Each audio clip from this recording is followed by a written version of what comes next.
एकीकडे भाज्या आणि कडधान्य कडाडलेत तर दुसरीकडे मांसाहारी महागल्याचं सुद्धा समोर येत आहे। सुरमई तब्बल 1000 रुपये किलो तर पापलेट 1300 रुपये किलोने मिळते। त्यामुळे अस्सल खवय्यांची अक्षरशः गोची झाली आहे। मासेमारी बंद असल्यामुळे आणि बाजारात आवकच कमी असल्यामुळे मासे प्रचंड महागले।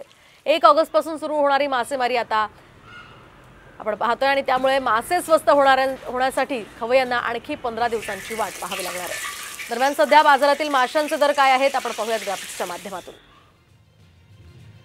तर सुरमई आधी 450 रुपये किलो होती, आता ती 1000 रुपये किलो झाली आहे। तर कोळंबी आधी 380 रुपये किलो होती, आता तब्बल 600 रुपये किलोवर गेली आहे। आणि पापलेट ही आधी 800 ते 1000 रुपये किलोने मिळायची, आता ती 1300 रुपये किलो मिळते। तर बोंबील 200 ते 250 रुपये किलो होते, आता ते 700 रुपये प्रति किलो झाले। तर बांगडा हा जो मासा आहे तो आधी 500 रुपये 5 नग मिळायचा, आता 200 रुपयाचे 3च नग मिळतात। तर वाम मासा हा 400 ते 500 रुपये किलो होता, आता तब्बल 1000 रुपये किलोवर गेलाय। हलवा मासा हा 350 ते 400 रुपये किलोने होते, आता ते 800 रुपये किलो झाले। तर रावस मासे हे 350 ते 400 रुपये किलोने आधी विकले जायचे, आता ते 800 रुपये किलोवर गेले।